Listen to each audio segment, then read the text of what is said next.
Padmashri doctor Jagdish Trivedi આવી પહોંચ્યા મહુવાની મુલાકાતે। પૂજ્ય મોરારી બાપુના આશીર્વાદ લીધા તો સમસ્ત બ્રહ્મ સમાજ દ્વારા તેમનું સન્માન કરવાને લઈ એક કાર્યક્રમનું આયોજન મહુવા શહેરના અમૃતબાગ ખાતે કરવામાં આવ્યું હતું। પ્રસિદ્ધ હાસ્ય કલાકાર અને વિશેષ વ્યક્તિત્વના માલિક એવા ડોક્ટર જગદીશ ત્રિવેદીની લોકપ્રિયતામાં વધારો થયો છે। હવે તેમના નામની આગળ પદ્મશ્રી લાગી ગયું છે, તેથી હવે પદ્મશ્રી ડોક્ટર જગદીશ ત્રિવેદી તરીકે તેઓ ઓળખાય છે। પરંતુ આ સર્વોચ્ચ સન્માન આમ જ નથી મળતું, તેની પાછળ શિક્ષણ અને સમાજ ઉપયોગી કાર્યો, તેમની નિસ્વાર્થ સેવા ભાવના અને ખૂબ જ મોટી અને બહોળી આર્થિક સહાયતા સાથે અન્ય ઘણી સરાહનીય બાબતો સામેલ છે। ભારત દેશમાં 110 વ્યક્તિઓને પદ્મશ્રી પુરસ્કારનું સન્માન મળ્યું છે, તેમાંના એક ડોક્ટર જગદીશ ત્રિવેદી છે।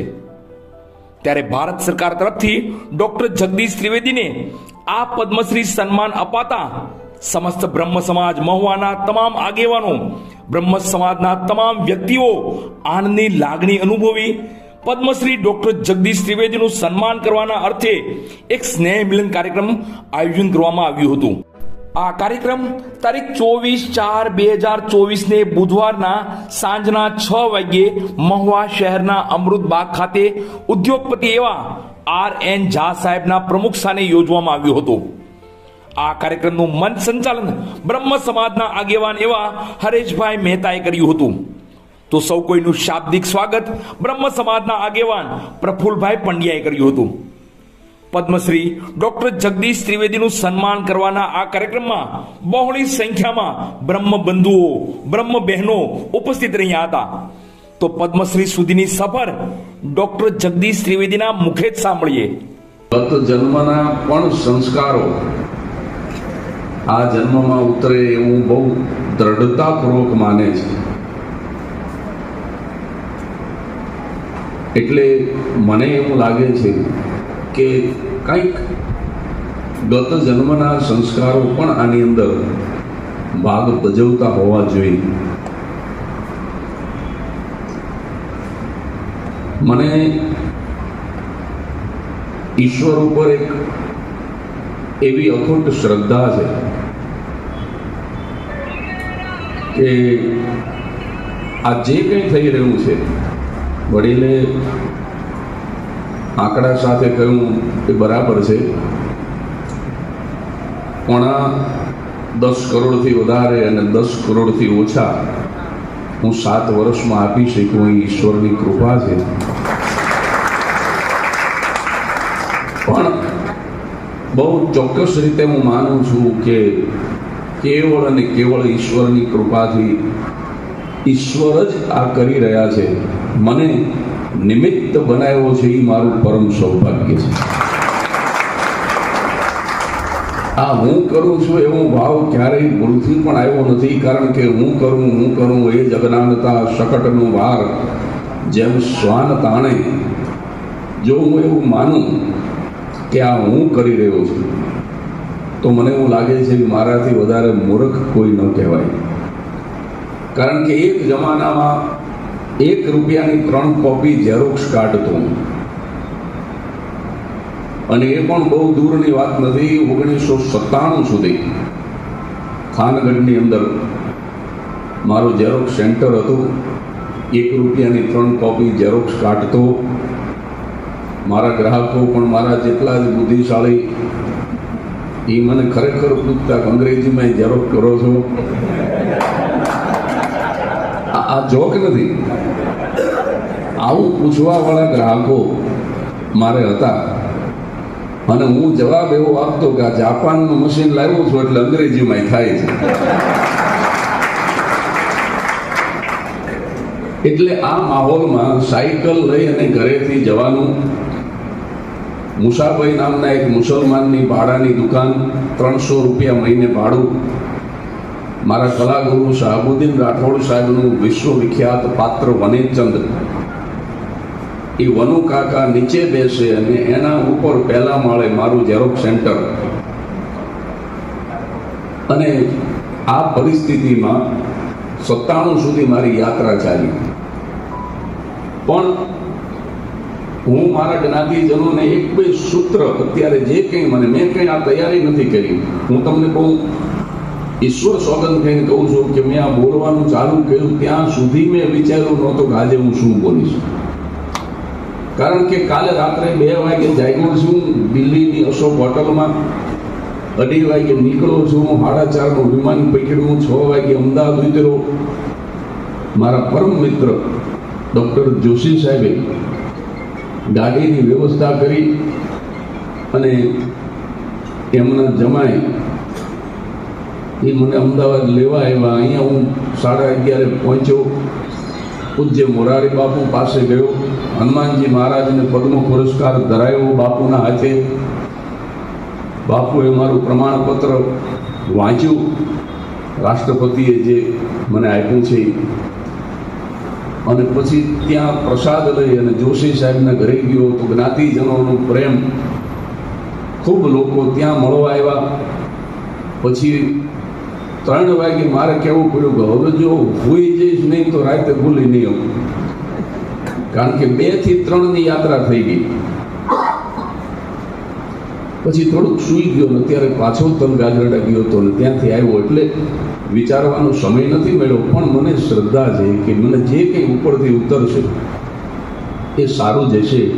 એટલે મને જે કંઈ અત્યારે યાદ આવે એવી 2-4 વાત હું તમારી સાથે શેર કરું, મારા જ્ઞાતિજનો સાથે, મારા માવતર સાથે, મારા ભાઈ બહેનો સાથે. જીવનમાં કરવા જેવું પહેલું કામ એ છે કે ઈશ્વર ઉપર અખૂટ શ્રદ્ધા રાખીને જીવવું. ભાવનગરના શાયર નાજીર લખે છે કે બતાવી દઉં તમોને એ અભેદી ભેદ ઈશ્વરનો, બતાવી દઉં તમોને એ અભેદી ભેદ ઈશ્વરનો, કે તમારામાં જે શ્રદ્ધા છે એ શ્રદ્ધા જ ઈશ્વર છે. અમારું લોક સાહિત્ય એમ કહે છે કે હૈયાના હેતથી જો કરો હાકલો તો ઢીંગલું ચીથરાતણું ધૂણે. ચીથરાની ઢીંગલી હોય પણ જો એને શ્રદ્ધાથી ને હૈયાના હેતથી તમે હાકલો કરો તો એ ચીથરાની ઢીંગલી ધૂણવા માંડે. એ શ્રદ્ધાની તાકાત છે. કોરોના કાળમાં જેની શ્રદ્ધા ડગમગી ગઈ એ લોકો કોરોનાને કારણે નહીં સાહેબ, શ્રદ્ધા હલી જવાથી ડરના કારણે મરી ગયા. એવા અનેક લોકો આ જગત છોડીને જતા રહ્યા જેને શ્રદ્ધા નહોતી કે હું બચી જઈશ. એ લોકો કોરોનાથી નથી મર્યા, ડરના માર્યા મર્યા. એટલે ઈશ્વર ઉપર અખૂટ શ્રદ્ધા બહુ જરૂરી છે જીવનમાં. આવી પરિસ્થિતિમાં હું જીવતો. મારા ઘરમાં ફ્રીજ નહોતું, ટેલિવિઝન નહોતું, કોઈ સેટી કે પલંગ જેવું કોઈ આધુનિક ફર્નિચર નહોતું, ખાટલા. અને 1 રૂપિયાની 3 કોપી ઝેરોક્ષ કાઢતો, મેં જે વર્ણન કર્યું એવી ભાડાની દુકાનમાં. ત્યારે મેં મારા ધર્મપત્નીને એમ કીધું હતું કે એક દિવસ ટીવી ને ફ્રીજ ને ટીવી રાખવાનું, ટીવી કેસ ને 2 સેટી ને ટીપાઈ ને 1 ડબલ બેડનો પલંગ ને 1 સરસ મજાનો કબાટ ને આ બધું 1.5 લાખ રૂપિયાનો સામાન હું એક જ ખટારામાં ભરીને એક દિવસ લઈ આવીશ, જોજે. એ વખતે એને માયનામાં નહોતું આવતું, કારણ કે એવી પરિસ્થિતિ નહોતી. 5,000 રૂપિયાની મહિને માંડ આવક થતી, પણ મને ઈશ્વર ઉપર શ્રદ્ધા હતી. મેં દરરોજ 135 રૂપિયા એક કોઓપરેટિવ બેંકમાં ડોર ટુ ડોર કોઈ ઉઘરાણી કરવા આવે એટલે લઈ જાય અને પહોંચ આપે. દરરોજ 135 રૂપિયા આપું. 135 એટલા માટે આપતો કે વર્ષ પૂરું થાય એટલે 50,000 રૂપિયા મળે. એવી રીતે 3 વર્ષ સુધી 50,000 રૂપિયા ભેગા કરી અને 1 રૂપિયાની 3 કોપી ઝેરોક્ષ કાઢવા વાળો એક જ ટ્રકમાં ભરી અને 1,60,000નું ફર્નિચર લઈ આવ્યો. એટલે તમે એક તો અખૂટ શ્રદ્ધા રાખો અને બીજું પુરુષાર્થ કરવામાં ક્યારેય કરકસર ન કરો તો તમે ધારો તે કરી શકો.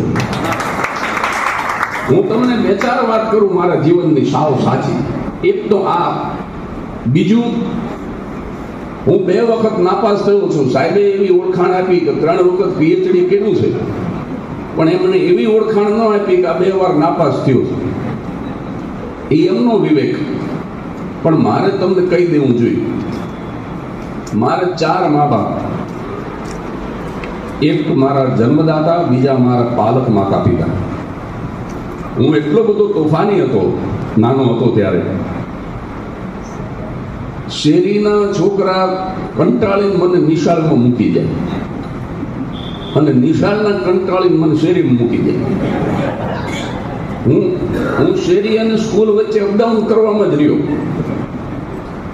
આવી પરિસ્થિતિમાં મારા મા બાપે મને લીંબડીની બ્રાહ્મણ બોર્ડિંગમાં દાખલ કર્યો. લીંબડી, અમારું સુરેન્દ્રનગર જિલ્લામાં. થાકવાનો વારો ગ્રહપતિનો હતો મા બાપ પછી. એકાદ વર્ષ મને સહન કર્યો. પછી પીપી શુક્લ એમનું નામ, અત્યારે તો હયાત નથી. એમણે વર્ષના અંતે ટ્રસ્ટીઓને બધાને બોલાવી અને કીધું કે આવતા વર્ષથી કાં આ બોર્ડિંગમાં હું રહીશ.